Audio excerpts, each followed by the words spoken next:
आयुर्वेदिक के नाम पे भी मार्केट में बहुत सारे ऐसे आ रहे हैं कि जो बोलते हैं अपने आप को आयुर्वेदिक है, लेकिन वो उतने इफ़ेक्टिव होते नहीं। मैं खुद बहुत फॉन्ड था बचपन से कि क्रीम्स लगाना या फिर फेस वॉश लगाना। तो मुझे बड़ा एक वो होता था कि मैं लगाता था काफ़ी, लेकिन मुझे वो रिज़ल्ट्स कभी भी उस तरीके से नहीं मिलते थे। तो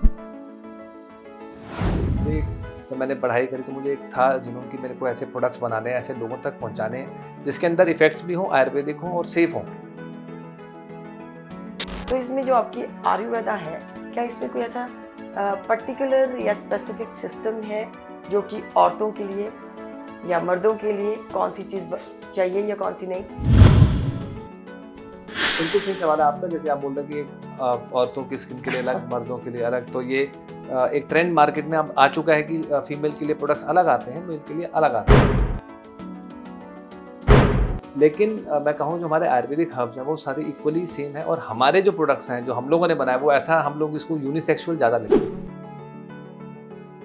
और भी बात सवाल आ जाता है कि जिस तरीके से ड्राई स्किन है किसी की और ऑयली स्किन है या किसी की मिक्स स्किन होती है, तो खास करके अगर आमतौर पे फिटकरी का यूज़ करने को कहा जाता है या पर्टिकुलर कोई चीज़, किसी को नारियल का तेल स्किन पे सूट करता है, किसी को नहीं करता है। स्किन टाइप की बात करते हो तो डेफिनेटली यहाँ पे चेंजेस आते हैं। ड्राई स्किन के लिए प्रोडक्ट्स अलग रहते हैं, कॉम्बिनेशन स्किन के लिए अलग रहते हैं, और ऑयली स्किन के लिए डेफिनेटली अलग रहते हैं। जितने भी ऑयल बेस्ड प्रोडक्ट्स हैं वो ज़्यादातर हम ड्राई स्किन के लिए बात करते हैं। हमारे आयुर्वेद में बताया जाता है वात प्रकृति, तो प्रकृति बेस हम लोग चलते हैं। तो हम लोग बताते हैं कि आप प्रकृति के हिसाब से चलिए। उसको हम लोग हम मॉडर्न डे में बोलते हैं ड्राई स्किन, स्केलिंग हो जा रही है, पिगमेंटेशन हो रही है ज़्यादा, या आपको एक्ने ज़्यादा है तो पित्त बढ़ा हुआ है आपका। एक और सवाल बहुत आजकल प्रोमिनेंट सा है कहने को, 2 शब्द सुने जाते हैं खास करके, gut health and cortisol. Cortisol, ये हाँ। बहुत ज़्यादा आजकल प्रोमिनेंट हो गया है। तो गट, ब्रेन और स्किन, तो ये शुरुआत तो देखो इसी साइकिल से ही होती है। तो ये हमारे आयुर्वेद में बहुत पहले से चला आ रहा है कि अगर आपका पेट साफ है तो आपकी स्किन हेल्थ बहुत अच्छी रहेगी। गट से ब्रेन और स्किन ये सब कनेक्टेड है। जी। और इसको कनेक्शन तो आप कैसा सो रहे हैं, आपका पेट साफ हो रहा है नहीं हो रहा, आप कैसा खा रहे हैं, जी। सो आपका ये तीनों चीज़ें मैटर करती हैं। ਸਤਿ ਸ਼੍ਰੀ ਅਕਾਲ ਜੀ, ਤੁਸੀਂ ਦੇਖ ਰਹੇ ਹੋ D5 ਚੈਨਲ ਪੰਜਾਬੀ। ਅਸੀਂ ਪੰਚਕੂਲਾ ਵਿੱਚ ਬੈਠੇ ਹਾਂ। ਇੱਥੇ ਆਯੁਰਵੇਦਾ ਦਾ ਇੱਕ ਬਹੁਤ ਵੱਡਾ ਮਹੋਤਸਵ ਚੱਲ ਰਿਹਾ ਹੈ। ਬਹੁਤ ਸਾਰੇ ਜਿਹੜੇ ਆਯੁਰਵੈਦਿਕ ਡਾਕਟਰਸ ਨੇ, ਐਕਸਪਰਟਸ ਨੇ, ਕੰਪਨੀ ਹੈਡਸ ਨੇ, ਉਹਨਾਂ ਦਾ ਇੱਥੇ ਲੰਬਾ ਚੌੜਾ ਜਮਾਵੜਾ ਹੋਇਆ ਹੈ। ਇੱਥੇ ਇਕੱਤਰ ਹੋਏ ਨੇ, ਸੈਸ਼ਨਸ ਚੱਲ ਰਹੇ ਨੇ। ਔਰ ਅੱਜ ਦੇ ਜਿਹੜੇ ਇੱਥੇ ਚੀਫ ਗੈਸਟ ਸੀਗੇ ਉਹ ਸਾਬਕਾ ਹਰਿਆਣਾ ਦੇ ਜਿਹੜੇ ਸਪੀਕਰ ਨੇ ਵਿਧਾਨ ਸਭਾ ਦੇ, ਗਿਆਨਚੰਦ ਗੁਪਤਾ, ਉਹ ਸੀਗੇ। ਪਰ ਇਸ ਦੇ ਨਾਲ ਹੀ ਕਿਉਂਕਿ ਗੱਲਬਾਤ ਕਰਨੀ ਜ਼ਰੂਰੀ ਹੋ ਜਾਂਦੀ ਹੈ, ਬਹੁਤ ਸਾਰੀ ਕੰਪਨੀਜ਼ ਆਈਆਂ ਨੇ, ਅੱਛੇ ਇੱਥੇ ਲੋਕ ਆਏ ਨੇ। ਔਰ ਆਯੁਰਵੈਦਿਕ ਦੀ ਗੱਲ ਹੋਏ ਔਰ ਸਾਡੇ ਘਰ ਤੋਂ ਹੀ ਸ਼ੁਰੂ ਹੋ ਜਾਂਦਾ ਹੈ ਆਯੁਰਵੇਦਾ, ਕਿਉਂਕਿ ਜਿੱਥੇ ਹਰਬਸ ਦੀ ਗੱਲ ਹੁੰਦੀ ਹੈ, ਬਹੁਤ ਸਾਰੀਆਂ ਜਿਹੜੀਆਂ ਸਾਡੇ ਰਸੋਈ ਦੇ ਵਿੱਚ ਚੀਜ਼ਾਂ ਪਈਆਂ ਹੁੰਦੀਆਂ ਉਹੀ ਅਸੀਂ ਯੂਜ਼ ਕਰਦੇ ਹਾਂ ਡਿਫਰੈਂਟ ਤਰੀਕੇ ਦੇ ਨਾਲ। ਜਿਸ ਤਰੀਕੇ ਦੇ ਨਾਲ ਹਲਦੀ ਹੈਗੀ ਹੈ, ਬਹੁਤ ਚੀਜ਼ਾਂ ਲਈ ਯੂਜ਼ ਹੁੰਦੀ ਹੈ, ਚਾਹੇ ਉਹ ਮੂੰਹ 'ਤੇ ਲਗਾਓ, ਚਿਹਰੇ 'ਤੇ ਲਗਾਓ, ਚਾਹੇ ਉਹਨੂੰ ਪੀਓ, ਜਾਂ ਫਿਰ ਕਿਸੇ ਵੀ ਤਰੀਕੇ ਦੇ ਨਾਲ ਚੋਟ ਲੱਗ ਜਾਏ ਤਾਂ ਉਸ ਨੂੰ ਵੀ ਤੁਸੀਂ ਜਿਹੜਾ ਹੈਗਾ ਹੈ, ਸਰੋਂ ਦੇ ਤੇਲ ਵਿੱਚ ਮਿਲਾ ਕੇ ਉਹ ਲਗਾ ਸਕਦੇ ਹੋ। ਪਰ ਐਸੇ ਜਿਹੜੀ ਸਾਡੀ ਟ੍ਰੈਡੀਸ਼ਨਲ ਪੱਧਤੀ ਹੈਗੀ ਹੈ, ਉਸੇ ਨੂੰ ਟਰਾਂਸਲੇਟ ਕੀਤਾ ਇੱਕ ਬਹੁਤ ਚੰਗੇ ਤਰੀਕੇ ਦੇ ਨਾਲ। ਫੇਸ਼ੀਅਲ ਐਕਸਪਰਟ ਨੇ ਜਿਹੜੇ, ਉਹਨਾਂ ਨੇ ਦੇਖਿਆ ਕਿ ਸਕਿਨ ਦੇ ਡਿਸਆਰਡਰਸ ਲਈ ਕੀ ਚੀਜ਼ਾਂ ਵਰਤੀਆਂ ਜਾ ਸਕਦੀਆਂ, ਹੇਅਰ ਫਾਲ ਲਈ ਕੀ ਕੁਝ ਹੋ ਸਕਦਾ। ਇੱਦਾਂ ਦੀ ਇੱਕ ਕੰਪਨੀ ਹੈਗੀ ਹੈ, ਆਯੂ ਆਯੁਥ ਵੇਦਾ ਹੈਗੀ ਹੈ। ਔਰ ਆਯੁਥ ਵੇਦਾ ਜਿਹੜੀ ਕੰਪਨੀ ਹੈਗੀ ਹੈ, ਉਹਦੇ ਫਾਊਂਡਰ ਨੇ ਡਾਕਟਰ ਸੰਚਿਤ ਸ਼ਰਮਾ, ਜਿਹੜੇ ਅੱਜ ਸਾਡੇ ਨਾਲ ਗੈਸਟ ਨੇ। ਔਰ ਉਹ ਡਾਇਰੈਕਟਰ ਨੇ ਐਮਐਲ ਕੰਪਨੀ ਦੇ, ਜਿਹੜੀ ਫਾਰਮਾਸਿਊਟੀਕਲ ਕੰਪਨੀ ਹੈਗੀ ਹੈ। ਗੱਲਬਾਤ ਕਰਦੇ ਹਾਂ ਅਸੀਂ ਉਹਨਾਂ ਨਾਲ। ਸਾਡੇ ਅੱਜ ਦੇ ਉਹ ਗੈਸਟ ਨੇ, ਕਾਫੀ ਗੱਲਾਂ ਕਰਾਂਗੇ, ਪਰ ਅਸੀਂ ਕਿਉਂਕਿ ਆਯੁਰਵੈਦ ਦੀ ਗੱਲ ਕਰ ਰਹੇ ਹਾਂ ਤੇ ਇਸ ਕਰਕੇ ਉਹਨਾਂ ਦੀ ਸਪੈਸ਼ਲਿਟੀ ਜਿਹੜੀ ਹੈਗੀ, ਉਹਨਾਂ ਦਾ ਜਿਹੜਾ ਪਰਸਨਲ ਹੈਲਥ ਕੇਅਰ ਦਾ ਇੱਕ ਪੂਰਾ ਪ੍ਰੋਡਕਟ ਦਾ ਇੱਕ ਰੇਂਜ ਹੈਗੀ ਹੈ, ਉਸ 'ਤੇ ਗੱਲਬਾਤ ਕਰਾਂਗੇ। ਹੋ ਸਕਦਾ ਤੁਹਾਡੇ ਸਾਡੇ ਕੋਈ ਕੰਮਕਾਜ ਉਹਦੇ ਨਾਲ पवे या सानू कम आवे। नमस्कार डॉक्टर साहब, कैसे हाल है आपके? नमस्कार, बिल्कुल बढ़िया। मतलब मैं क्या कहूँ, पहले तो आपकी स्किन बहुत चमक रही है। नहीं, नहीं, सब ये नेचुरल है, एंड आई थिंक आयुर्वेद का भी इसमें बहुत बड़ा रोल है। जो आपकी आयुर्वेद वेदा कंपनी है, हाँ जी। उसमें खास करके जब ऑफ द कैम बात कर रहे थे तो आपने कहा कि स्किन के और हेयर के लिए आप काफ़ी सारी रेंज लेके आते हैं। बेसिकली थोड़ा सा विस्तार से में बताएंगे डिटेल में अपनी कंपनी के प्रोफाइल के बारे में? बेसिकली आयुर्वेदा है, आयुर्वेदा कंपनी है, हम लोगों ने 2020 में शुरू किया इसे मैंने। और ये आयुर्वेदिक पर्सनल केयर प्रोडक्ट्स हम लोग बनाते हैं इसके अंदर। और ये सारे आयुर्वेदिक प्रोडक्ट जो है कि सेफ़ और फ्री फ्रॉम हार्श केमिकल, जितने भी केमिकल्स आजकल हम देखते हैं कि केमिकल ड्रिवन बहुत सारे प्रोडक्ट्स हैं।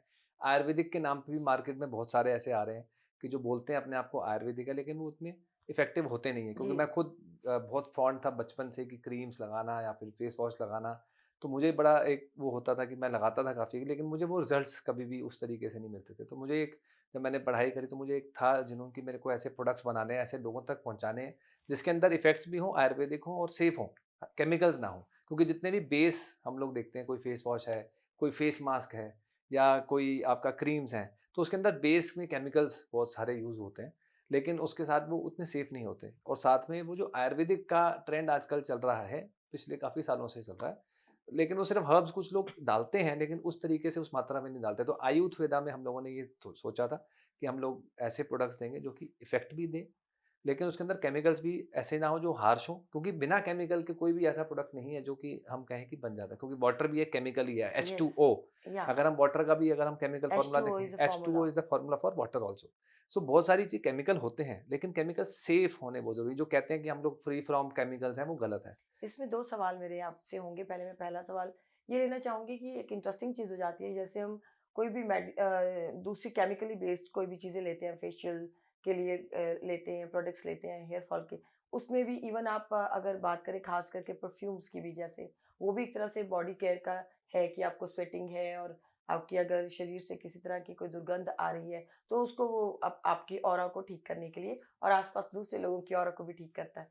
तो उसमें रेंज होती है कि this is for female, this is for male. आपने कहा कि बचपन से मुझे शौक था हुँ, और मैं तरह-तरह की क्रीमें लगाया करता था, चीज़ें यूज़ किया करता था और मुझे सैटिस्फैक्शन नहीं हो रही थी, तो फिर मुझे लगा कि मुझे खुद के प्रोडक्ट्स की रेंज लानी चाहिए, हुँ। खुद की कंपनी।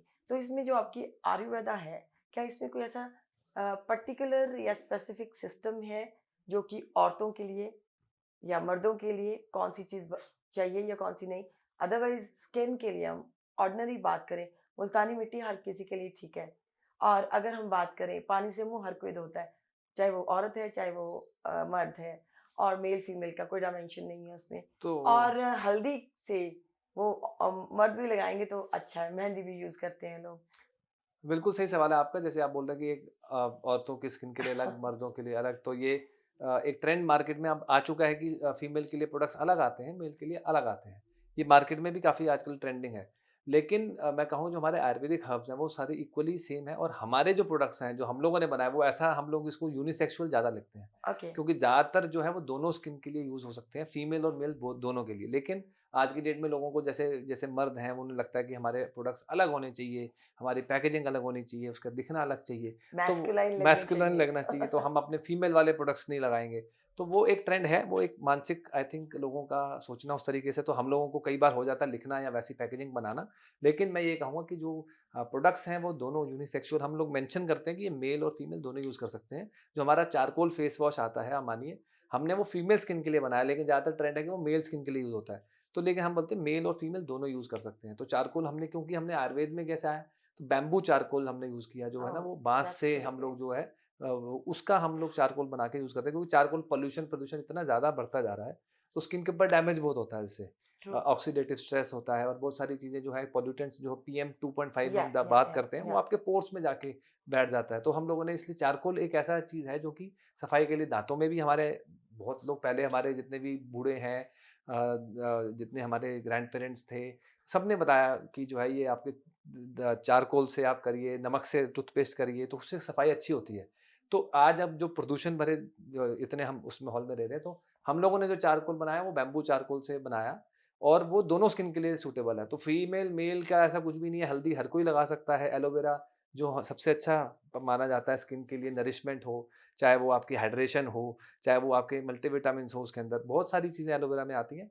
वो दोनों स्किन टाइप लगा सकते हैं, मेल भी और फीमेल भी। तो आयुर्वेदिक के अंदर ये कंसेप्ट है कि ऐसा नहीं है कि आप फीमेल वाले प्रोडक्ट्स मेल नहीं लगा सकते, या मेल वाले फीमेल नहीं लगा सकते। लेकिन हाँ, जो मानसिक आजकल मार्केट का वो है कि मेल के प्रोडक्ट मैस्कुलाइन दिखने चाहिए और फीमेल के वो एक चैलेंज रहता है हमारे साथ भी, लेकिन यूज़ दोनों ही कर सकते फिर हैं। इसमें एक और भी बात सवाल आ जाता है कि जिस तरीके से ड्राई स्किन है किसी की और ऑयली स्किन है या किसी की मिक्स स्किन होती है, तो खास करके अगर आमतौर पे फिटकरी का यूज़ करने को कहा जाता है या पर्टिकुलर कोई चीज़, किसी को नारियल का तेल स्किन पे सूट करता है, किसी को नहीं करता है, किसी को सरसों का तेल सूट करता है, किसी को नहीं करता है। ऑयल बनाएंगे तो इनके कॉम्बिनेशन से ही बनेगा।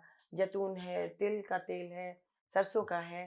तो इन सारी चीज़ों को अगर देखा जाए तो कैसे बैलेंस करते हैं, या इसमें कोई पर्टिकुलर रेंज है आपके पास कि ये ऑयली स्किन के लिए है, ये जो है ड्राई स्किन के लिए जी, है, जी, जी। ये मिक्स के लिए है? जी, डेफ़िनेटली जहाँ आपने मेल और फीमेल की जो बात बताई वो तो ऐसा कोई भी उसके अंदर मैं कहता हूँ चेंजेस नहीं आते। लेकिन हाँ, जब आप स्किन टाइप की बात करते हो तो डेफ़िनेटली यहाँ पे चेंजेस आते हैं। ड्राई स्किन के लिए प्रोडक्ट्स अलग रहते हैं, कॉम्बिनेशन स्किन के लिए अलग रहते हैं और ऑयली स्किन के लिए डेफ़िनेटली अलग रहते हैं। तो जितने भी ऑयल बेस्ड प्रोडक्ट्स हैं वो ज़्यादातर हम ड्राई स्किन के लिए बात करते हैं। हमारे आयुर्वेद में बताया जाता है वात प्रकृति।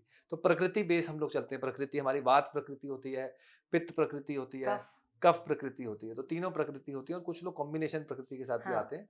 तो हम लोग बताते हैं कि आप प्रकृति के हिसाब से चलिए, उसको हम लोग कम मॉडर्न डे में बोलते हैं ड्राई स्किन, स्केलिंग हो जा रही है, पिगमेंटेशन हो रही है ज़्यादा, या आपको एक्ने ज़्यादा है तो पित्त बढ़ा हुआ है आपका। जी। तो जहाँ एक्ने और पित्त बढ़ा हुआ है तो हम लोग उस तरीके से जो पित्त शामक हर्ब्स हैं, वो हम बताते हैं, जहाँ पे एलोवेरा है या फिर नीम है, तुलसी है, ये हम लोग उसके अंदर देते हैं। जब हम ऑयली स्किन की बात कर रहे हैं, हरिद्रक यूज़ करते हैं, उसके अंदर हमारा जो है लौंग का भी जो तेल है वो भी बहुत अच्छा रिज़ल्ट देता है। जब हम ड्राई स्किन की बात करते हैं तो हम कोकोनट ऑयल और कोकोनट ड्राइव्ड प्रोडक्ट जितने भी नारियल से निकलते हैं, नारियल चाहे पानी हो, चाहे वो उसके अंदर ऑयल हो, तो वो बहुत अच्छी नरिशमेंट देते हैं। उसमें फिर आपको वैक्स बेस्ड प्रोडक्ट्स भी चाहिए होते हैं, तो वो ड्राई स्किन के लिए हम लोग जो वात प्रकृति ज़्यादा रहती है, और या फिर जैसे अब सर्दियाँ आ गई हैं, तो सर्दियों में ज़्यादातर ये स्केलिंग हो जाती है, तो उसके अंदर हम लोग ये सारे प्रोडक्ट्स प्रेफर करते हैं स्किन टाइप के हिसाब से। और जो कॉम्बिनेशन होती है तो उसकी भी अलग रेजिमेन है, जिसमें जैतून का तेल आप बोल रहे हो, वो बहुत अच्छा रहे। तो और नारियल का तेल और ये आलमंड जो बादाम आलमंड से ऑयल। निकलता है, उसके हुँ। अंदर भी वैरायटी होती है। किस बादाम से निकला, कश्मीरी हाँ, बादाम अलग आते हैं,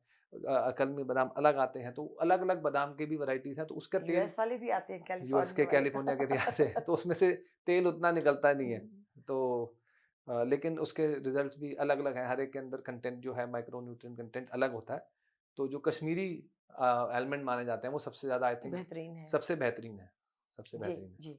तो अलग-अलग स्किन टाइप के हिसाब से रेजिमेन हम लोग बनाते हैं, अलग-अलग प्रोडक्ट। तो स्किन टाइप बहुत ज़रूरी है। अपना जो भी प्रोडक्ट आप चूज़ करें या कोई भी चीज़ आप लगा रहे हैं आयुर्वेदिक हो, चाहे किचन से लगा रहे हो, चाहे कोई घरेलू नुस्खा हो, तो वो हम लोग स्किन टाइप के हिसाब से ही लगाएँ। डॉक्टर संचित, इसमें एक बात और बहुत ज़्यादा मतलब जानकारी के लिए चाहिए होती है कि जिस प्रकार से हम देखते हैं कि एक त्रिफला पाउडर है, आमतौर पे आप तो स्किन केयर के प्रोडक्ट्स और हेयर केयर के प्रोडक्ट्स की बात कर रहे हैं, रेंज उसकी है आपकी बेसिकली। बट वैसे मैं एक एग्जांपल देने के लिए बात करी, उदाहरण के लिए त्रिफला के भी अलग-अलग जैसे कंपनीज़ के, वो कहते हैं कि कोई तो कहता है कि एक ही रेशियो में, जैसे कि 100 ग्राम, 100 ग्राम, 100 ग्राम लीजिए, तीनों को एक प्रोपोर्शन में आप जो है खरल कर लीजिए और उसके बाद में वो पाउडर छानिए और आपका त्रिफला तैयार हो गया। हुँ। और इसी तरह से डाबर के या कोई भी और company, I don't want to name it basically, तो वो अलग-अलग हर कंपनी का अपना है। पर कुछ एक आजकल कुछ नई कंपनियाँ या कुछ जो लोग विद्वान हैं इसमें अपने तरीके से, और वो लोग अपनी-अपनी तरीके से एक तरह से पब्लिसाइज़ कर रहे हैं कि इसमें किसी का आँवला ज़्यादा होना चाहिए, कोई बोलता है कि उसमें हरड़ ज़्यादा होने चाहिए, कोई कहता है कि उसमें बहेड़ा की प्रोपोर्शन आधी या ज़्यादा या 2 गुना या 4 गुना होनी चाहिए। तो आपको लगता है कि डिफरेंट-डिफरेंट जो स्किन केयर के हैं, इनमें भी कोई माप-तोल होता है और डिफरेंट कंपनीज़ उसमें उतनी चीज़ें नहीं डालती, जो उस रेशियो प्रोपोर्शन में डालेंगे, तभी स्किन को फ़ायदा होने वाला है या उसके रिज़ल्ट बेटर आने वाले हैं? अ कुछ ऐसा प्रोपोर्शन होता है क्या? डेफ़िनेटली प्रोपोर्शन होता है। इसके अंदर कन्फ्यूज़न बिल्कुल है, जो मार्केट में है, जो सब लोग कहते हैं, कई लोग कि आँवला, बहेड़ा और जो आपका ये तीनों चीज़ें जो हैं हमारी मात्रा कितनी होनी तीनों चाहिए? की सेम होनी चाहिए, 1:1:1 होनी चाहिए। लेकिन इसके अंदर ऐसे हमारे जो चरक संहिता में अलग लिखा है और वाग्भट में अलग लिखा है, इसमें अलग-अलग है रेशो। कई जगह पे लिखा है 2:2:1 होना चाहिए, कहीं लिखा है कि 1:1:1 होना चाहिए। जो जिसको जिसको जिस तरीके से कन्वीनिएंट लगता है या कॉस्ट इफेक्टिव लगता है, वो कंपनी उस तरीके से बना लेती है। तो ये कन्फ्यूजन्स कुछ हमारे शास्त्रों में ही है, स्टैंडर्डाइज़ेशन लेकिन सरकार ने कर दिया है इसे। जी, स्टैंडर्डाइज़ेशन भी कर रखा है इसे। तो जहाँ तक मेरा मानना है कि इसके दोनों वैरायटी जो हम ओरली लेते हैं, जी, जब हम खाने के लिए ले रहे हैं, तो उसकी मात्रा अलग होती है। जी।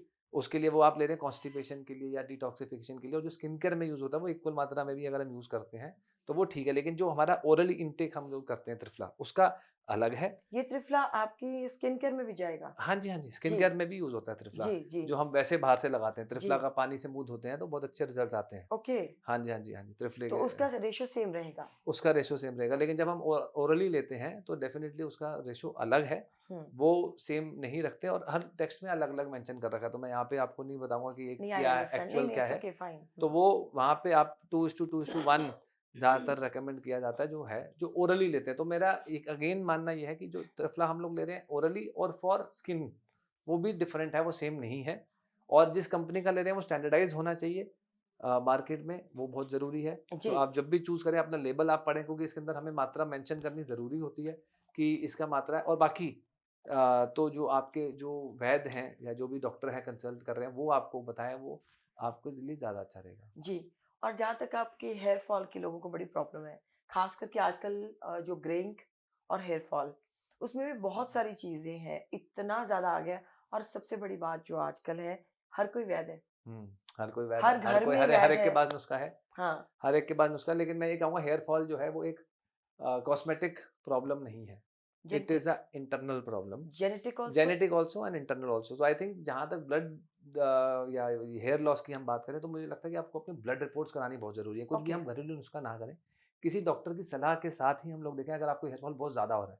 क्योंकि इसका आप हो सकता है कि किसी को थायराइड की वजह से ओह! हेयर थिनिंग हो रही हो। हुँ, तो अगर आप कोई भी तेल अगर आप लगाएँगे उससे, तो आपको बेनिफिट नहीं मिलेगा जब तक आपका थायराइड कंट्रोल नहीं होता। जी, तो वैसे ही किसी को अगर आपको कोई और मेडिसिन्स चल रही हैं जो कि जिसकी वजह से हेयर लॉस हो रहा है, किसी को कोई हाई ब्लड प्रेशर की दवाई चल रही है तो उसकी वजह से हेयर फॉल हो सकता है, ये भी एक कारण है। पेट कई की बहुत सारी बीमारियों से? कॉन्स्टिपेशन अगर है ज़्यादातर तो उसमें ज़्यादातर हेयर फॉल होता है। तो हेयर फॉल के होने के कारण बहुत सारे डाइवर्स हो सकते हैं और इंटरनल ज़्यादा हैं। माइक्रोन्यूट्रिएंट डेफिशिएंट है, अगर बायोटिन जैसे कंपाउंड अगर ब्लड में या हमारे शरीर में मिसिंग है, तो बायोटिन भी आप देखते हो आजकल बायोटिन का बड़ा चलन चल रहा है। बहुत ज़्यादा। हाँ, तो वो लेकिन नेचुरल सोर्सेज़ से जैसे हम लोग पहले खाना खाते थे, या जितने भी हमारे अलसी के बीज हैं, अलसी अगर हम खाते तो अलसी से उससे न्यूट्रिशन बहुत मिलता है। मोरिंगा है जो हम सहजन फली कहते हैं, सहजन की सब्ज़ी अगर खाना खाते हैं तो उससे हमें माइक्रो न्यूट्रिएंट बहुत मिलते हैं, लेकिन आजकल हमारे खान-पान में वो चीज़ें खत्म हो गई। जी, तो कहीं न कहीं माइक्रो न्यूट्रिएंट डेफिशिएंसी तो कहीं न कहीं सिर्फ़ हमारे टॉपिकल सॉल्यूशन से नहीं होगा, ओरल सॉल्यूशन भी चाहिए होगा, एक अच्छा लाइफ़स्टाइल चाहिए होगा हेयर फॉल को रोकने के लिए। और ग्रेइंग ऑफ हेयर, ये भी एक बड़ी समस्या है। आई थिंक ये भी अभी इस पे स्टडी चल रही है और अभी भी इसका क्लैरिटी नहीं है क्यों कई जगहों को अर्ली ग्रेइंग ऑफ हेयर हो जाता है। सिर्फ़ बालों में होते हैं या फिर किसी हिस्से में नहीं होता, जी, किसी हिस्से में होता है। जी। तो ये अभी भी I think is a topic of research, जो कि अभी उतना अनटैप्ड है। लोग उसको टैप कर रहे हैं उस तरीके से अलग अपनी-अपनी चीज़ें को प्रमोट करने के लिए, लेकिन मुझे लगता है कि इस अभी एरिया को भी एक्सप्लोर करना बाकी है। एक्सप्लोर करना बाकी है। तो अर्ली एजिंग कईयों के आप देखोगे कि बाल तो काले हैं लेकिन दाढ़ी पूरी व्हाइट हो गई है। बिल्कुल, तो कईयों के बाल काले हैं लेकिन दाढ़ी काली है। तो वो, और कईयों के सिर्फ़ बाल कुछ जगह से ही व्हाइट हो रहे हैं। जी। तो वो कहीं न कहीं उसका कुछ ना कुछ कोई मेडिकल, कहीं से ही बाल्ड हो रहे हैं एक पर्टिकुलर वो जगह तो से। देखो उसका एक कोई कोई फंगल डिज़ीज़ भी हो सकती है, कोई फंगल डिज़ीज़ हो सकती है, या फिर कोई और कारण हो सकता है उसका, डेफिशिएंसी हो सकती है कोई। डेफ़िशिएंसी हो सकती है, तो उसका ट्रीटमेंट होता है। एक और उसका सवाल ट्रीटमेंट हुँ, हो जाता है और वो हेयर वापस आ जाते हैं। एक और सवाल बहुत आजकल प्रोमिनेंट सा है कहने को। 2 शब्द सुने जाते हैं खास करके गट हेल्थ हुँ, एंड कॉर्टिसोल। कॉर्टिसोल, ये हाँ। बहुत ज़्यादा आजकल प्रोमिनेंट हो गया है। हाँ जी। और खास करके इसको लेके अब ये नहीं पता कि इसको किस खेमे में डालें। इसको आयुर्वेदा के खेमे में डालें, टेस्टिंग को लेकर या इसको देखने के तरीके को लेकर, हुँ, या फिर इसे एलोपैथ के तरीके में डालें। दोनों तरफ झूलता है ये, हुँ, एक्चुअल में बात करें। तो ये उधर तो झूलता ही है, किस तरह से करेक्शन उसको कैसे करना है, कॉर्टिसोल हुँ, टेस्ट करवाने हैं आपको, हुँ। ब्लड के टेस्ट करवाने हैं। आयुर्वेद के साथ ये दोनों कॉन्सेप्ट जो हैं, उनकी क्लैरिटी क्या है? क्या डेफिनिशन है? क्या आयुर्वेद में गट हेल्थ और कॉर्टिसोल का कोई मायना है? या हुँ। इसको किस तरह से देखा जाए? ये कांसेप्ट तो देखो आयुर्वेद से ही निकला है, हुँ, गट हेल्थ का। ये अभी मॉडर्न डे लोग इसको अब बात कर रहे हैं, गट गट ब्रेन स्किन एक्सिस की हम बात करते हैं। तो गट, ब्रेन और स्किन, तो ये शुरुआत तो देखो इसी साइकिल से ही होती है। ये कहा जाता है कि गट जो है वो तो आपका सेकंड ब्रेन है। सेकंड ब्रेन है। या तो ये हमारे आयुर्वेद में बहुत पहले से चला आ रहा है कि अगर आपका पेट साफ है, तो आपकी स्किन हेल्थ बहुत अच्छी रहेगी। अगर आपका पेट साफ नहीं है, तो सबसे पहले भी आयुर्वेदिक वैद्य जाके पूछते हैं आपका पेट साफ हो रहा है या नहीं हो रहा? हुँ, तो जब भी आप जाएँगे तो यही पूछा जाता है। तो ये बेसिकली एक एक सिग्नल है कि आपकी बॉडी पूरी पाथवे आपका ठीक से चल रहा है नहीं चल रहा। लेकिन आज मॉडर्न डे साइंटिस्ट इसके ऊपर काम करके इसको बोल रहे हैं, हम कॉर्टिसोल को उसका नाम दे दें, हम इसको स्ट्रेस हार्मोन का नाम दे दें, तो वो गट ब्रेन स्किन एक्सिस का नाम दे दें। लेकिन ये आयुर्वेद में कंसेप्ट बहुत पुराना है कि आपकी जो स्लीप साइकिल है वो कैसी है, आप अगर आपका पेट साफ हो रहा है या नहीं हो रहा। क्योंकि अगर आपका पेट साफ हो रहा है तो आपके आपके एंडोटॉक्सिन्स जो होते हैं, जो अब जी। मॉडर्न डे लैंग्वेज की बात करें तो उसको एंडोटॉक्सिन्स कहा जाता है। तो ये यस। एंडोटॉक्सिन्स क्या करते हैं, अगर इकट्ठा हो जाते हैं, जिसे मल हम कहते हैं, अगर आपका पेट साफ नहीं हो रहा है तो वो आपके एंडोटॉक्सिन जो है स्किन हेल्थ पे जाकर ब्लड में चले जाते हैं और ये ब्लड से फिर स्किन में जाते हैं। हुँ। और स्किन में जाके ये जितने आपके पोर्स हैं और जितने भी आपके जो ये चैनल्स हैं, जो चैनल्स हमारे जो ब्लड जहाँ से जा रहा है आ रहा है, आर्टरीज एंड जिसे हम एक सिस्टम कहते हैं, सर्कुलेटरी सिस्टम, वो ब्लॉक कर देते हैं। जो जी। वो ब्लॉक हो जाता है तो फिर स्किन हेल्थ अच्छी नहीं रहती है, स्किन डैमेज होने लग जाती है, अर्ली एजिंग होनी शुरू हो जाती है। तो आपको वो दिखता है कि आपकी अर्ली एजिंग हो रही है, ऑक्सीडेटिव स्ट्रेस हो रहा है। तो ये सब आयुर्वेद में हमें पहले से पता है, बताया हुआ है कि जितने भी चैनल्स अगर आपके ब्लॉक्ड हो जाएँगे, इसीलिए हम पंचकर्मा करवाते हैं। जी। पंचकर्मा ये सब चैनल्स को खोलने के लिए ही है। जी। जी। जितनी भी आपकी ये दुष्टि है वो निकल जाए, आपके जो अगर पित्त बढ़ा हुआ है तो वो हम उसको शांत करें। ये सारी चीज़ें आपके आयुर्वेद में हमें पहले से पता है, बताई हुई हैं। अब इसको हम गट ब्रेन स्किन एक्सिस का नाम दे दें, जो साइंटिफिकली वैलिडेट करे जा रहे हैं कि गट से ब्रेन और स्किन ये सब कनेक्टेड है। जी। और इसको कनेक्शन तो आप कैसा सो रहे हैं, आपका पेट साफ हो रहा है नहीं हो रहा, आप कैसा खा रहे हैं। जी। सो आपका ये तीनों चीज़ें मैटर करती हैं इसके अंदर। एक और चीज़ आती है, आजकल एक कॉन्सेप्ट आ गया है कि आपकी सोच जो है, वो हुँ। बहुत इफ़ेक्ट करती है। जैसे आपने पढ़ाइयाँ की और डेफ़िनेटली जब आयुर्वेदिक की कोई भी मेडिसिन की पढ़ाई या कोई भी पढ़ाई करते हैं, हम उसकी हिस्ट्री में ज़रूर जाते हैं। हुँ। पर अगर हम ख़ास करके आयुर्वेदा की बात करें, तो वो अपनी हिस्ट्री में ही नहीं जाते, उन लोगों से शायद ज़्यादा थोड़ा वाइड रेंज में उसकी पढ़ाई या कॉन्सेप्ट में घुस के देखना, क्योंकि शल्य चिकित्सा की बात होती थी, तो वो शल्य चिकित्सा आजकल की मॉडर्न सर्जरी की हम बात करते हैं, तो वो उसी उसमें से आया है। बहुत सर्जरी पहले भी हुआ करती थी। इसी तरीके से जो स्किन केयर के हैं, बहुत सारे रानियाँ पूल बनाया करती थी, उसमें तरह-तरह के इत्र डाला करती थी, बहुत सारे फ्लावर्स डाला करती थी, उसमें नहाया करती थी। मड हुँ। बाथ का बहुत बर्ड ज़्यादा बाथ है, का था। बेसन, उपटन और इन चीज़ों का बहुत ज़्यादा चीज़ों का एलैबोरेट उसमें डेफ़िनिशन दी गई है, विवरण दिया गया है। ख़ास करके अगर स्किन केयर त्वचा की बात करें तो। क्या आपको लगता है कि ये जो ब्रेन आपने अपने बुजुर्गों से या अपनी पढ़ाई की हिस्ट्री में जाके पढ़ा होगा कि उस लेवल पे तब लोगों को स्ट्रेस लेवल क्या था और आज स्ट्रेस लेवल अगर है तो कैसा है? प्रदूषण भी उसी में स्ट्रेस देता है। आपके थॉट प्रोसेस चेंज हो गया बिकॉज़ आप अभी पीछे एंशिएंट से अभी पूरी तरीके से मॉडर्न में नहीं आए पर डिजिटाइज्ड हो गए हैं। Everyone is digitised hmm. Along with your phone and all that. तो इसका बैलेंस जो है, ये आयुर्वेदा में क्या कॉन्सेप्ट है इसका? इसका कंसेप्ट तो आयुर्वेद में बहुत पुराना है, जैसे आपने बताया, जो रानियाँ हैं, राजा हैं, तो ये उसी समय से चले आ रहे हैं। जो चीज़ें हमारे लेप हैं, जितने भी चंदन का लेप आप देखिए, जो चंदन का लेप आज से नहीं है, ये तो राजा महाराजाओं के टाइम से चले आ रहा है। रानियाँ जो यूज़ कर रही थी, जो बाथ टब आज हम बात कर रहे हैं, उसके अंदर जो फ्लोरल वाटर्स यूज़ होते थे, चाहे वो रात रानी हो, जैस्मिन हो या मोगरा है, जितने भी प्लांट्स हैं, तो ये सारे फ्लावर्स तो पहले से ही उगाए जा रहे हैं। और इसका जो इत्र है, इसका इत्र से यूज़ कर लो या इसके जो डिस्टिलेट्स हैं, जो अर्क निकाल के जो लोग इससे जो रानियाँ यूज़ करती आई हैं, ये बहुत पहले से प्रचलित प्रचलित हैं। स्ट्रेस तो तब भी होता था, आज हाँ। भी है।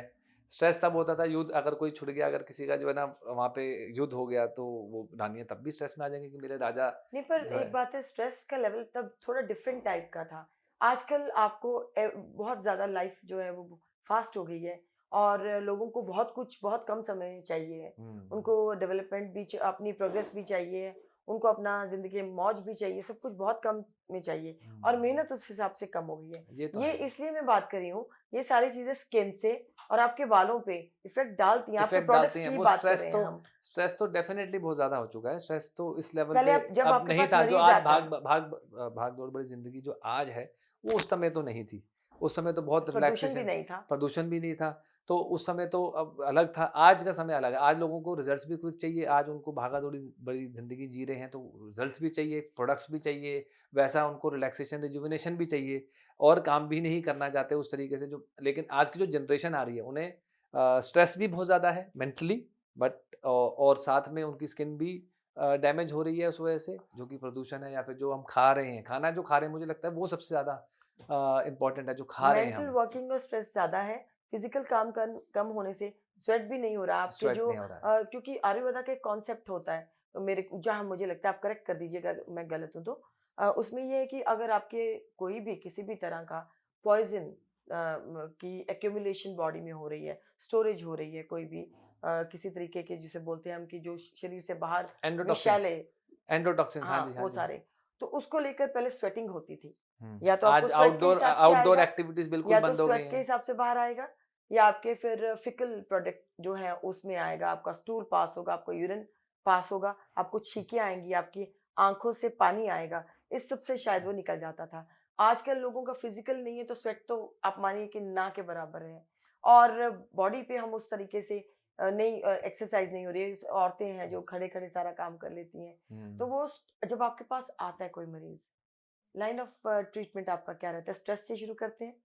मेरे पास मरीज़ नहीं आते, क्योंकि मैं वैसे वो आयुर्वेदिक डॉक्टर उस तरीके से मैं नहीं नहीं, हूँ। मतलब कि फिर भी आपको हाँ, जानकारी रहती है कि किस तरह जानकारी से रहती है, टैकल क्योंकि हो मैंने सकता है? अपनी पी.फार्म, पीएचडी, एम.फार्म, पीएचडी करी, so I am a doctorate in phytochemistry I and understand. Pharmacognosy. तो मैं जितने भी प्लांट बेस्ड प्रोडक्ट्स हैं, उसके बारे में एडवाइस सबको करता हूँ और मैं कर सकता हूँ।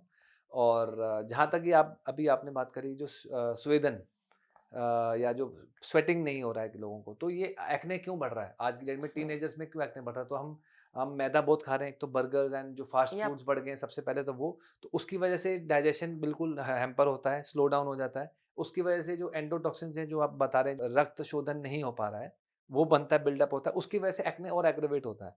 एंड फिर स्ट्रेस होता है इन लोगों को, क्योंकि जब टीनेजर्स हैं कि अब मेरे को अगर कोई कल डेट है, तो मेरे को स्ट्रेस हो रहा है, तो उस चीज़ का स्ट्रेस है कि मेरे फेस पे एक्ने है या पिंपल है, तो मैं इसको कैसे हटाऊँ? उसका स्ट्रेस होता है, तो फिर और एग्रवेट होता है वो चीज़।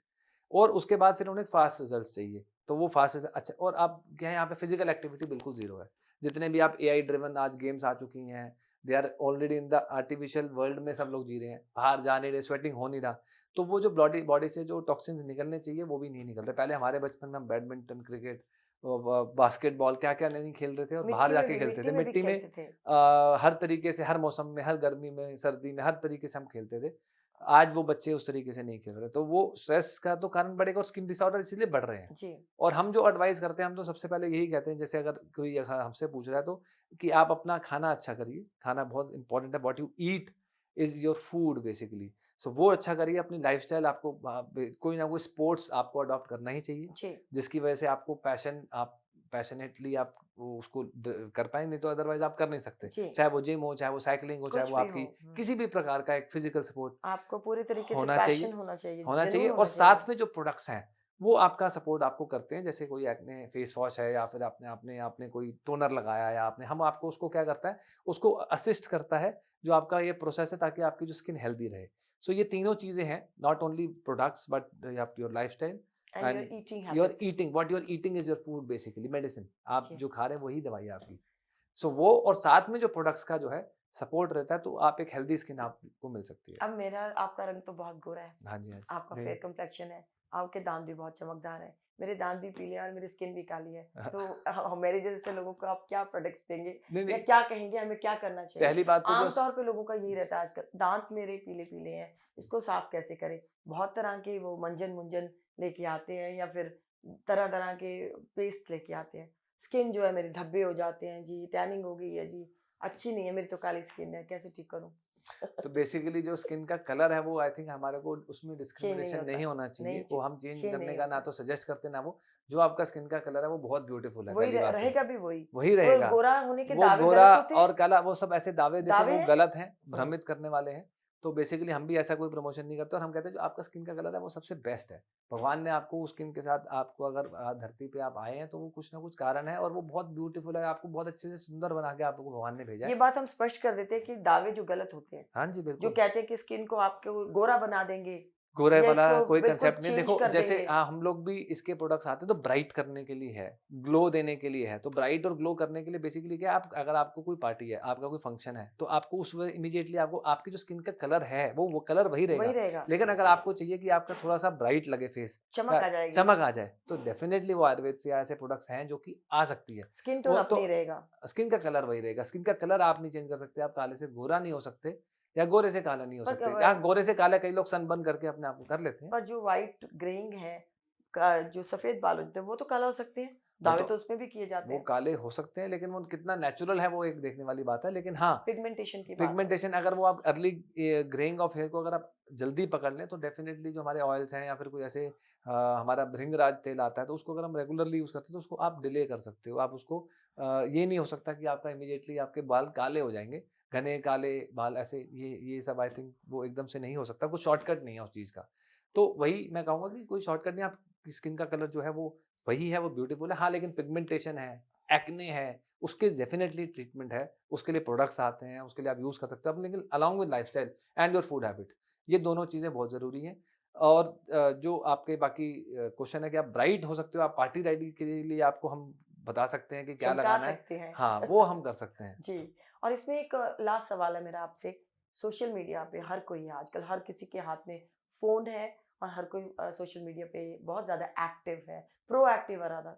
और ये पहले तो सोशल मीडिया आपकी स्किन और हेयर पे कितना इफ़ेक्ट डालता है, एक सवाल है। दूसरा सवाल ये है कि आजकल जो सोशल मीडिया पे रील्स चल रही हैं, आप ये डालिए, उसमें एलोवेरा डालिए, उसमें गुलाब जल डालिए, फिर उसमें एक हल्दी डाल दीजिए, एक कैप्सूल ई विटामिन डाल दीजिए, उसको ऐसे घोलिए और उसके बाद आपके पास चावल का राइस का वो सॉरी मैं भूल गई थी, राइस का पानी भी डालिए और या हो सके तो उसे कूट के डाल दीजिए, ग्लिसरीन भूल गई थी वो भी डाल दीजिए। क्रीम बन गया, रात को लगाइए, सुबह देखिए आप गोरे हो जाएँगे। तो ये नुस्खे कितने कामयाब हैं और डेफ़िनेटली कितना होना चाहिए? मैं ये नहीं कहूँगा कि ये नुस्खे जो हैं कई लोगों के जो बहुत पुराने जो लोग हैं जिन्होंने नुस्खे दिए हुए हैं तो वो उसको रेप्लिकेट किस तरीके से कर रहे हैं, पहली बात तो वो देखना ज़रूरी है, ऑथेंटिक कितना है, कि ऑथेंटिक होना बहुत ज़रूरी है, कौन बोल रहा है। पहले अगर आप सुने तो देखो जो कुछ लोग हैं जो अच्छा भी बोलते हैं और कुछ हैं जो कि आप सिर्फ़ उस रील्स को कंटेंट के लिए बना रहे हैं कई लोग। तो हमें देखना बहुत ज़रूरी है कि कौन बोल रहा है उसके पीछे, कैमरे के पीछे वो है कौन, उनका प्रोफ़ाइल क्या है। तो ऐसे देख के किसी को भी हम अंधाधुंध फ़ॉलो कॉपी ना नहीं करें। कॉपी ना करें, क्योंकि हाँ, कुछ ऐसे हैं हमारे नानी-दादी के नुस्खे जो कि डेफ़िनेटली बहुत अच्छे वर्क थे करते और वो हैं। हमें शायद अपने घर में भी पता होंगे। तो वो ऐसे कोई रील्स में आपको देखने की ज़रूरत नहीं है। लेकिन हाँ, अगर आपको कुछ दिख रहा है तो पहले आपको देखना कि who is the person talking behind, या कि इस बारे में कौन बोल रहा है। अगर कोई ऐसे ही बोलने लग गया, आज मैं स्किन के बारे में कुछ जानता नहीं हूँ या मेरा कोई कांसेप्ट नहीं है और मैं आपको अब स्किन केयर टिप्स दे दूँ, तो वो गलत आई थिंक होगा। या फिर जो भी ऐसे नुस्खे हैं जो अगर किसी ने पर्सनली एक्सपीरियंस किए हैं तो वो बात अलग है, लेकिन डेफ़िनेटली देख के समझ के ही हम उसको फ़ॉलो करें,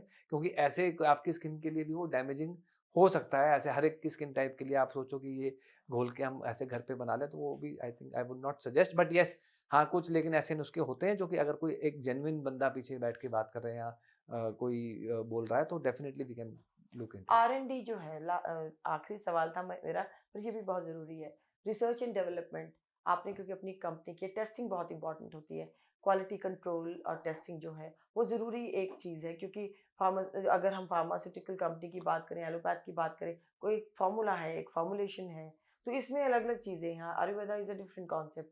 तो वो आपके पास आपने कोई सेक्शन रखा है, कुछ लोगों का आर-एन-डी किस तरह से तय की जाती हमारा है? बैकग्राउंड ही आर-एन-डी है। मैंने आपको ओके, बताया जैसे बी-फार्म, एम-फार्म एंड पीएचडी मैंने किया। या तो हम लोग लैब से ही निकले हैं, रिसर्च करके ही हम लोगों ने प्रोडक्ट्स बनाए हैं। तो आर-एन-डी कोर है हमारे हर प्रोडक्ट के बीच में। तो 2015 से मैंने प्रोडक्ट बनाने शुरू किए थे, जी। हमारी टीम के साथ। तो 2020 में हम लोगों ने लॉन्च किए वो सारे प्रोडक्ट्स। तो हमें 5 साल लगे, आप सोचिए कि पूरा रिसर्च होने के बाद पूरे लैब में रिसर्च हुआ, उसके ऊपर कैसे हम लोग क्या सेफ्टी है, उसकी एफिकेसी क्या है, उसके बाद उसके बेस क्या हैं, उसके एक्टिव्स क्या हैं, क्या मात्रा में वो कंसंट्रेशन में वो हर्ब्स होनी चाहिए। क्योंकि मैंने आपको पहले भी बताया था कि हर्ब्स के दावे बहुत करे जाते हैं, बड़े-बड़े फ़ोटो दिखाए जाते हैं एलोवेरा के, नीम के, तुलसी के या फिर हल्दी के या चंदन के, लेकिन वो किस मात्रा में उसके अंदर डले हुए हैं, वो बहुत इंपॉर्टेंट है। तो हम लोगों ने right concentration of the actives in the base, and the base में जो केमिकल्स हैं वो मैंने दोबारा आपको बताया कि केमिकल्स के बिना नहीं बनता कुछ, हम फ्री फ्रॉम केमिकल्स नहीं कह सकते।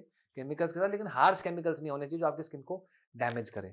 तो वो प्रोडक्ट्स साथ में हर्बल एक्सट्रैक्ट्स के साथ हम लोगों ने रिसर्च करके उसके बाद फिर quality control batch to batch हम लोग मैन्यू करते हैं। इसकी पूरी एक टीम होती है अलग से जो क्वालिटी कंट्रोल में काम करती है कि एक-एक पैरामीटर्स चेक करते हैं कि वो सेफ है या नहीं। हर बैच टू बैच वो चेक होता है। तो ये प्रोडक्ट्स जो आयुर्वेदिक हैं लेकिन स्टैंडर्डाइज़ होने बहुत ज़रूरी हैं, क्वालिटी कंट्रोल स्ट्रॉन्ग होना बहुत ज़रूरी है और उसके पीछे आर-एन-डी होनी ज़रूरी है। तो ये तीनों चीज़ें हम लोगों की ये कोशिश रहती है कि हम तीनों चीज़ें इसको प्रॉपर्ली करें और तभी मार्केट में प्रोडक्ट लेके आएँ। बहुत-बहुत धन्यवाद आपका, थैंक यू, हमसे बात करने के लिए। थैंक यू, डॉक्टर संचित thank you, Sharma, thank you. All the best. And ये हमारे साथ ऐसा डिनर सीगे डॉक्टर संचित शर्मा, ਜਿਨ੍ਹਾਂ ਨੇ ਸਾਡੇ ਨਾਲ ਬਹੁਤ ਐਲੈਬੋਰੇਟ ਗੱਲ ਕੀਤੀ। ਇਹਨਾਂ ਦੀ ਰੇਂਜ ਬਹੁਤ ਵੱਡੀ ਹੈਗੀ ਹੈ, ਸਕਿਨ ਕੇਅਰ ਔਰ ਹੈਅਰ ਕੇਅਰ ਵਿੱਚ ਬਹੁਤ ਵੱਡਾ ਕੰਮ ਕਰ ਰਹੇ ਆ ਔਰ ਬਹੁਤ ਚੰਗੇ ਪ੍ਰੋਡਕਟਸ ਲੈ ਕੇ ਆ ਰਹੇ ਆ। ਪਰ ਇਹਨਾਂ ਨੇ ਸਾਡੇ ਤੋਂ ਉਸ ਤੋਂ ਅਲੱਗ ਵੀ ਬਹੁਤ ਹੀ ਜ਼ਿਆਦਾ ਖੂਬਸੂਰਤੀ ਨਾਲ ਗੱਲ ਕੀਤੀ ਹੈ। ਕੈਮਰਾ ਤੇ ਮੇਰੇ ਨਾਲ ਸੀਗੇ ਗੁਰਪ੍ਰੀਤ ਤੇ ਕਬੀਰ। ਮੈਨੂੰ ਦਿਓ ਇਜਾਜ਼ਤ, ਤੁਸੀਂ ਦੇਖਦੇ ਰਹੋ D5 ਚੈਨਲ ਪੰਜਾਬੀ। ਨਿਡਰ ਹਾਂ, ਨਿਰਪੱਖ ਰਹਾਂਗੇ, ਆਜ਼ਾਦ ਹਾਂ, ਸੱਚ ਕਹਾਂਗੇ। ਗੱਲ ਕਰਾਂਗੇ ਸਿਆਸੀ ਹਵਾ ਦੀ, ਹੁਕਮਰਾਨਾਂ ਨੂੰ ਹੋਣਗੇ ਸਿੱਧੇ ਸਵਾਲ। ਸਭ ਤੋਂ ਪਹਿਲਾਂ ਪਹੁੰਚਾਵਾਂਗੇ ਤੁਹਾਡੇ ਤੱਕ ਸਿਰਫ ਸੱਚੀ ਖਬਰ। ਹਰ ਮਸਲੇ ਤੇ ਰਹੇਗੀ ਤਿੱਖੀ ਨਜ਼ਰ, ਦੱਸਾਂਗੇ ਕੌਣ ਕਰ ਰਿਹਾ ਹੈ ਕਿਹਦੇ ਤੇ ਜ਼ਬਰ। ਵਿਦੇਸ਼ਾਂ ਦੇ ਵਿੱਚ ਬੈਠੇ ਪੰਜਾਬੀਆਂ ਦੇ ਹੱਕ ਦੀ ਕਰਾਂਗੇ ਗੱਲ। ਕੈਨੇਡਾ ਅਮਰੀਕਾ ਦੀ ਹਰ ਸਿਆਸੀ ਖਬਰ ਲੈ ਕੇ ਆਵਾਂਗੇ ਤੁਹਾਡੇ ਵੱਲ। ਉਭਰਾਂਗੇ ਪੰਜਾਬ ਦੀ ਆਵਾਜ਼ ਬਣ ਕੇ, ਹਰ ਮੁੱਦੇ ਤੇ ਹੋਣਗੇ ਰੋਜ਼ ਚਰਚੇ। ਖੋਲਾਂਗੇ ਅੰਦਰੂਨੀ ਰਾਜ਼, ਬਣਾਂਗੇ ਬੁਲੰਦ ਆਵਾਜ਼। ਖੇਡ, ਸਿੱਖਿਆ, ਖੇਤੀ ਦੀ ਬਾਤ ਪਾਵਾਂਗੇ, ਹਰ ਪਿੰਡ ਹਰ ਸ਼ਹਿਰ ਜਾਵਾਂਗੇ। ਗਾਇਕਾਂ ਤੇ ਅਦਾਕਾਰਾਂ ਨਾਲ ਕਰਵਾਵਾਂਗੇ ਮੁਲਾਕਾਤ ਤੇ ਕਲਾਕਾਰਾਂ ਦੀ ਜ਼ਿੰਦਗੀ ਤੇ ਮਾਰਾਂਗੇ ਝਾਤ। अब धर्म, धरोहर, संस्कृति और सेहत की होगी बात। अब D5 चैनल हिंदी भी होगा साथ। ਕੀ ਨੇ ਸਾਡੇ ਕਾਨੂੰਨ, ਫਰਜ਼ ਤੇ ਅਧਿਕਾਰ? ਕੀ ਕਰਦੀ ਹੈ ਸਾਡੀ ਸਰਕਾਰ? ਕੀ ਹੈ ਤੁਹਾਡੀ ਮੁਸ਼ਕਲ ਦਾ ਹੱਲ? D5 ਚੈਨਲ ਪੰਜਾਬੀ ਦੀ ਕਚਹਿਰੀ 'ਚ ਹੋਵੇਗੀ ਸਿਰਫ ਲੋਕਾਂ ਦੀ ਗੱਲ।